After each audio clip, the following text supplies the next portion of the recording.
Well, good morning. We're doing lesson 85 today,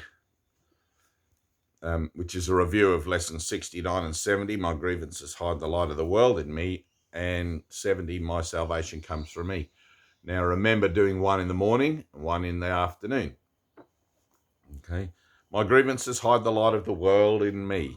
My grievances show me what is not there. My grievances show me what is not there and hide from me what I would see. Recognizing this, what do I want my grievances for? They keep me in the darkness and hide the light. Grievances and light cannot go together, but light and vision must be joined for me to see. To see, I must lay grievances aside. I want to see, and this will be the means by which I will succeed. Specific applications of this idea might be made in these forms. Let me not use this as a block to sight. The light of the world will shine all this away. I have no need for this. I want to see. And I'm just reminded there in that last one, I have no need for this. I want to see. Some of you may remember or have watched a video where I was talking about when I was in my late 20s and early 30s as this association, this avatar that made manifest for myself the idea of cancer. And the redeeming moment where I chose faith to heal it instead of chemotherapy or medicine was one wherein I stood to my feet in a crowded room watching a video of spiritual healing where the teacher was instructing someone in the audience with a heart condition to simply stand up and say, I have no use for this. And of course, I stood up in a darkened room. We're all about 30 people watching a video, thrust my arms out in front of me, which were particularly painful at that time, riddled with the effects of that idea of cancer, and said out aloud, without even thinking about it, I have no use for this, as a response to the prompt on the video. And a burning sensation went through all my arms and up the sides of my face. And I haven't had it since. And that was 25 odd years ago now. So everything's a manifestation of the mind as the result of grievances or self-loathing and all of that kind of thing that we've been reading about in this book. And I have no need for this. I want to see. So whatever tempts you throughout the day that you think is cause to feel a certain way or act a certain way about something, it's like that response, I have no need for this. For me, that was a powerful one. It was just one of those little incremental moments in my script of salvation that I activated through a willingness to simply follow the instructions and declare that I have no need for this and mean it. Okay, lip service is nothing. There has to be this kind of like doneness. I'm totally done with this. Okay. And if you are out there struggling with some kind of terminal disease or something, then I'm certain you can appreciate that point of doneness that you can arrive at, or perhaps have already maybe arrived at, with regards to those ideas about that, which can be healed then in the mind. Okay, it's the honesty of the prayer. It's the integrity of that heartfelt prayer or heartfelt declaration. I have no use for this, that brings about that conscious shift.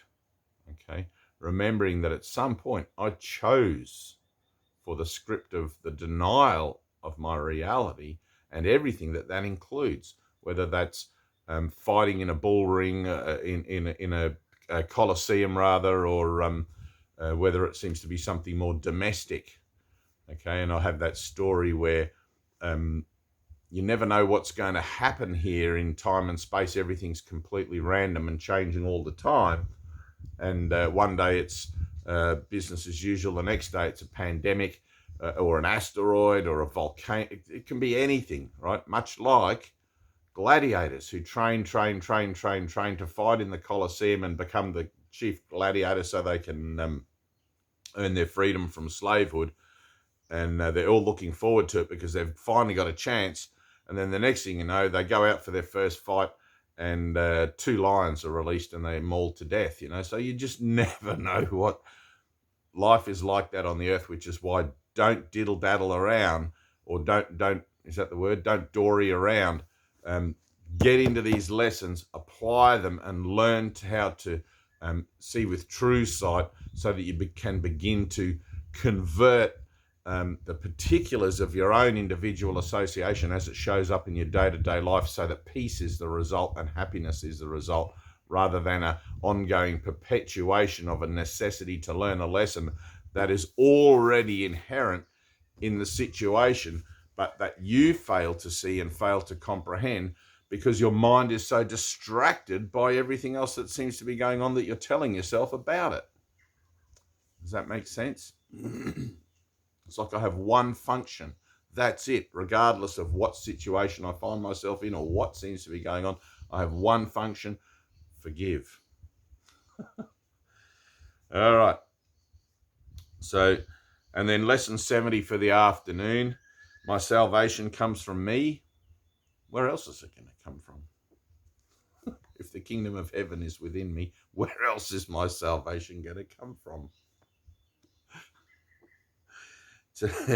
Today I will recognize where my salvation is. It is in me, because its source is there. It has not left its source, and so it cannot have left my mind. I will not look for it outside myself. It is not found outside and then brought in, but from within me it will reach beyond, and everything I see will but reflect the light that shines in me and in itself. These forms of the idea are suitable for more specific application. Let this not tempt me to look away from me for my salvation. I will not let this interfere with my awareness of the source of my salvation. This has no power to remove salvation from me. Okay, lesson 85, reviewing 69 and 70, and tomorrow we'll do lesson 86. And now I have to take my daughter and her friend. We're going down to the Seaforth Beach, where I often make videos as an idea of the past. I know that's terrible, isn't it? Forgive for that. Forgive. But we're going to the markets today. They have a rather nice little community market down there with lots of homemade goodies, hopefully, and have some breakfast. All right. Peace and love. Keep it simple. Okay. Put some clothes on it. Feed it. And do what it needs to be done. And everything else, just forget about it. Okay. I love you.